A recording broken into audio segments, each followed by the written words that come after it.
Hey everybody, welcome to True Story Sunday. The other day I was on a motorcycle ride with Mr. Duff Factor. We went up to a little town called Ophir and rode around in the hills up above there. And on the way home, my wife asked if I could stop and buy her some food. So I went to Panda Express, got some takeout. Then I went to 7-Eleven for a big ass pina colada Slurpee. Not the same 7-Eleven where I saw Wendy, but a different 7-Eleven. And when I pulled up into the parking lot, there was two people talking. There was two people talking there in the parking lot, and one of them was sitting in his car, and he looked like a average Joe, average sedan, nothing fancy, but nothing too shabby either. And he was talking to a guy who looked homeless. And, oh boy, maybe Wendy just got busted. A bunch of cop cars. Oh man.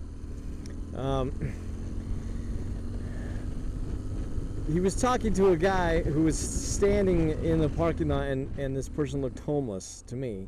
And I pulled up in the spot next to him, kind of where this homeless guy was standing. And they said something to me about the bike, like, wow, that, you know, the bike gets a lot of comments because it has all these stickers on the side with all the places I've been. And so it gets a lot of comments because of that. And they said something about it, but I was in a hurry. I'd been away far too long, and my wife was hungry. And I needed that pina colada Slurpee. So I just kind of went inside, got the Slurpee, came back out, and then they tried a second time to strike up a conversation with me. And they made a joke about how they had taken the motorcycle for a ride, and she did okay.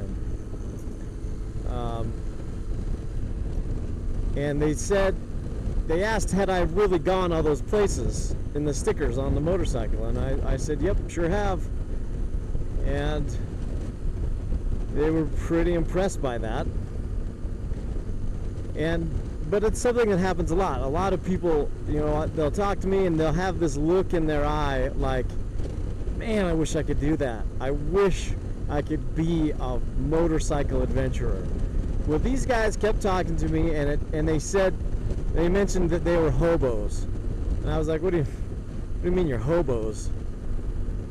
You jump on trains and you go places? And they go, yeah, like dead serious look, no hesitation, yes, that's what we do. I was like, you have a harmonica and a banjo and you jump on a train and you go somewhere. He's like, well, we don't necessarily have musical instruments, but we jump on freight trains and we go places.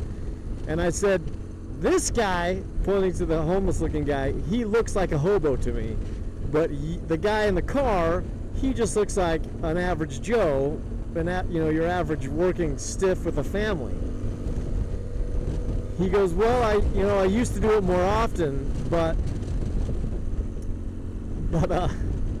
I used to do it more often, but now I have a wife and a kid, so I can't get out there as much as I used to. But at least once a year, I jump on a freight train and I ride it to Chicago. And this was blowing my mind. They even had hobo names. The homeless-looking guy was called Too Slim, and the other guy was called Ironweed. And I sat there, I went from being in a hurry to getting home to my wife to staying in the parking lot of the 7-Eleven for 45 minutes talking to these guys about how it all works. And it seemed to me that there's like this network, this hobo network, and Too Slim had just arrived in Provo. And he was, I don't know, I guess he didn't know where to go next, or he didn't know what train line to go to next to jump on the next train out of town. And so he called Ironweed, and even though they were vastly different, you know, in their lifestyles, they shared this one link of being hobos. And so Ironweed dropped what he was doing. He came to the 7-Eleven, which is not very far from a rail line, and he picked up Too Slim and he took him somewhere. I don't know if he took him to his house. What's up, dog? Took him to his house and let him stay there for the night, or he took him to a motel or what. But Too Slim and Ironweed were talking to me about being hobos and jumping on trains and going places for free. And I asked, like, aren't there like railroad bulls that try to chase you? And they said, yeah, there's cops and they chase you once in a while. This was the 7-Eleven I met them at right here. This was the 7-Eleven. And I said, well, what happens if they catch you? You end up in jail? And they said, nah, they'll just give you a ticket and they'll send you on your way. So 7-Eleven right back there, remember, fellas? Right underneath this overpass is a rail line, and just up here is like a yard. I think you can kind of see it. So the train probably stopped there, and Too Slim got off and walked over to the 7-Eleven, borrowed somebody's phone, called Ironweed. As near as I can work out. Anyways, as they were talking to me, Ironweed stopped and he said, I can see it in your face. You want to come with us. I had the look. Most people have this look when they talk to me about the motorcycle adventure thing. They wish they could come with me.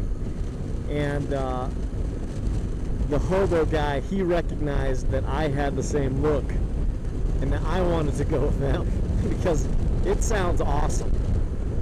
It sounds awesome to jump in a freight train and go somewhere, and maybe you're not even totally sure where it's going, but it's somewhere. And that's enough, to me, that's enough to be really exciting. Just, it's somewhere. You're gonna go somewhere. I don't need to know where. And you're doing it the hard way, and that's what I really like about travel is, you know, not taking an airplane to Panama, but driving a motorcycle to Panama. Getting to Panama the hard way, or getting to Chicago the hard way. That's what I like about adventure. Not necessarily being comfortable the whole time. I mean, it's not an adventure if you are comfortable the whole time.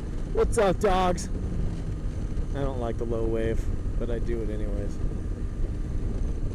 Anyways, I asked these guys if there's like a website or some sort of online hobo support group, and they mentioned a couple websites to me, and I wrote them down in my phone on a little notepad app, and I went home and looked them up, and what's up, dog? And I couldn't find them. The web pages were dead that they linked me to, and so these two mysterious guys, Ironweed and Too Slim, I don't know if I'll ever run into him again. Probably not. Maybe Ironweed because he lives in the area. But Too Slim, probably on another train somewhere far away right now. Living the hobo dream. Smoking cigars, playing a banjo, blowing on the harp. And I'm somewhat jealous of him. It made me want to ride safe, travel far, and do it soon.